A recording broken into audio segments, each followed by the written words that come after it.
अब देखिए, आपकी एक्टिंग को सराहा गया, नेचुरल, वर्सेटाइल, हाईवे बहुत डेयरिंग फिल्म थी, उड़ता पंजाब ज़बरदस्त आपने एक्टिंग की। लेकिन जब रिसर्च कर रहा था तो पता चला आप बनना तो कुछ और चाहती थी। अब क्या बनना चाहती थी, इसका एक उदाहरण मैं आपको दिखाता हूँ, एक क्लिप। आप कैसी एक्टर बनना चाहती थी? एक्चुअली मैंने जब स्पेशली जब मैंने करिश्मा कपूर और गोविंदा को स्क्रीन पे देखा, टीवी पे देखा, आई थिंक मैं काफी यंग थी। आई डिडंट इवन नो कि एक्टिंग क्या है। मुझे बस इन दोनों, आई जस्ट अंडरस्टूड कि ये दोनों कहीं पे भी डांस कर रहे हैं, गार्डन में, फिर कभी सड़क पे, तो कभी ट्रक पे, खटिया पे, they are just dancing everywhere. तो मेरा जो शौक है वहां से शुरू हुआ कि मुझे ये इस तरह डांस करना है। मुझे ये नहीं पता था कि सीन्स भी करनी है, एक्टिंग करनी, बात भी करना है। ये डांसिंग से शुरू हुआ था शौक, और फिर ऑब्वियसली आगे जाके पता चला कि पूरी पिक्चर करनी पड़ती है। तो मैंने कहा हाँ, मैं वो भी कर लूंगी, इट्स ओके। करिश्मा, गोविंदा, शाहरुख, इनको देखने के लिए स्कूल बंक करके जाती थी?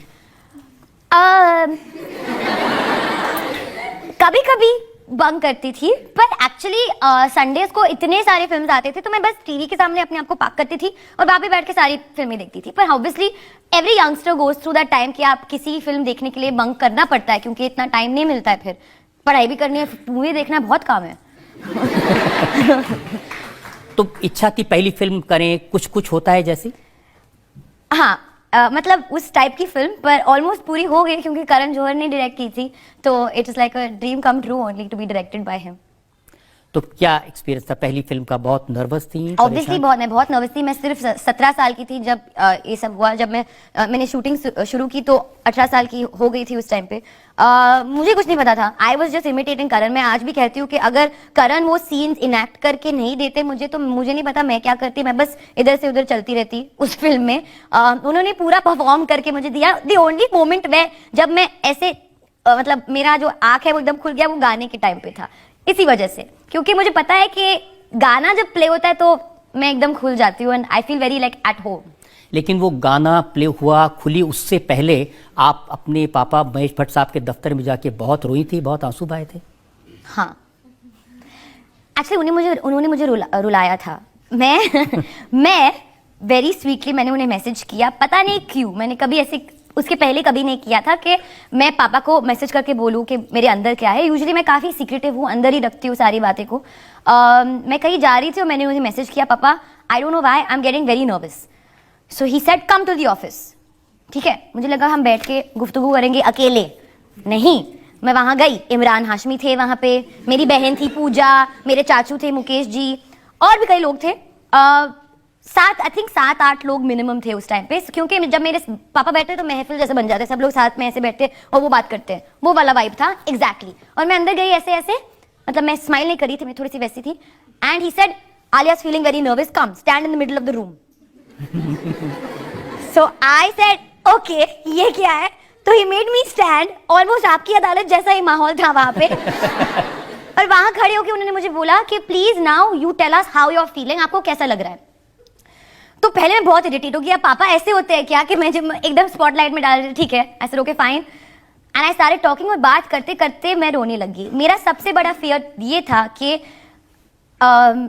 What if I realise that the one thing I wanted to do the most in my life I am not good eight.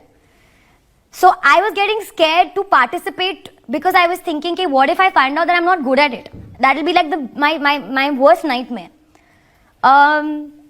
And then I realized the minute I said that this whole process, अभी हम बात कर रहे थे, आपने भी मुझे कहा कि आप ये शो करने से पहले नर्वस होते हैं। ये थोड़ी कहा था सबको बता देना है। नहीं, पर अच्छी बात है क्योंकि नर्वसनेस आपको अच्छा बना देता है। इसलिए टचवुड आपका शो 25 इयर्स से चल रहा है। तो मैं भी हर शॉट देने से पहले, कैमरा के सामने आने से पहले नर्वस होती हूँ। और अगर ये ही ट्रैजेक्टरी है तो इंशाल्लाह मेरी भी करियर 25 इयर्स के लिए चलेगी। उससे भी ज्यादा होगा, उससे भी ज्यादा होगा। जब पहली फिल्म हिट हुई तो भट्ट साहब मुझे बता रहे थे कि उन्होंने आपके पास जाके आपसे ऑटोग्राफ मांगा। जी। वो खुद इतने बड़ी सेलिब्रिटी, इतने बड़े स्टार, इतने बड़े डायरेक्टर, तो क्या लगा आपको? मुझे अच्छा लगा। मैं उन्हें ऑटोग्राफ दे रही हूँ और वो काफ़ी इमोशनल है, ज़्यादा दिखाते नहीं है, पर उन्होंने वो ऑटोग्राफ को लैमिनेट करके सेव किया। और बहुत साल बाद, मतलब कुछ साल बाद, मुझे वही ऑटोग्राफ उन्होंने मुझे दे दिया अपने मेरे बर्थडे पर। क्योंकि उसमें आपने लिखा thank you papa for not helping me at all. Correct, thank you papa for not helping me at all, क्योंकि इसका ये मतलब है कि मेरी पहली फिल्म चाहे तो मैं अपने उनके साथ कर सकती थी और वो मेरी बहुत काफ़ी मदद कर सकते थे, पर even my mother for that matter, they really let me be. उन्होंने आई थिंक ये डिसाइड किया था that I should take my own decisions, I should fall and I should get up also by myself and they will be there to support me. But the only way I can be Alia Bhatt and not Mahesh Bhatt's daughter Alia Bhatt is if I did it by myself. तो उसी वजह से ज़्यादातर parents ये समझते कि उनको साथ में ही रहना चाहिए। आई फील के ऑपोजिट होना चाहिए कि आप you should let your kids B, let them fly and just support them whenever they fall. तो सब लोग आपको पूछते होंगे कि इतने बड़े डायरेक्टर, उन्होंने आपके लिए फिल्म क्यों नहीं की, क्यों नहीं ब्रेक दिया उन्होंने? हाँ, अभी भी पूछते कि आप भट्ट साहब के साथ कब काम करेंगे, कब काम करेगा। ऐसे अरे बाबा रुको, अच्छी चीजें के लिए टाइम लगता है। भट्ट साहब आपको कितना प्यार करते हैं और इसके लिए एक सीक्रेट मेरे पास में है, एक मैसेज है, वो आपको सुनवाते हैं। ये मैसेज वो है जो उन्होंने अब से थोड़ी देर पहले रिकॉर्ड करके भेजा है आलिया भट्ट के लिए। ओके। आलिया एक चमत्कार है।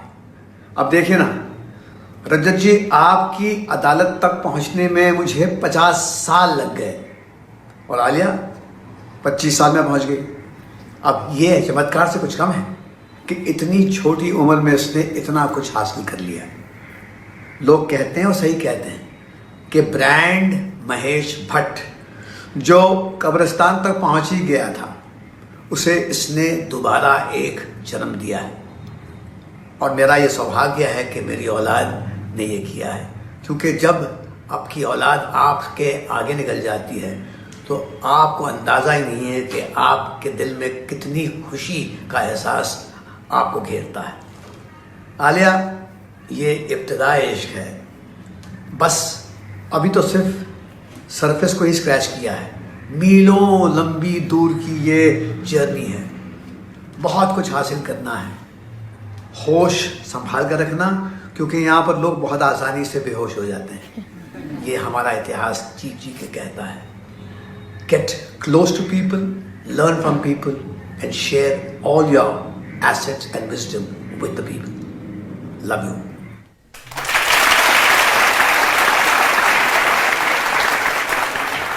इससे अच्छा मैसेज तो कोई नहीं दे सकता, कोई फादर अपनी बेटी के लिए दे सकता। आप भी कुछ कहना चाहती हैं भट्ट साहब को? आपकी आंख में आंसू हैं, मैं देख रहा हूँ।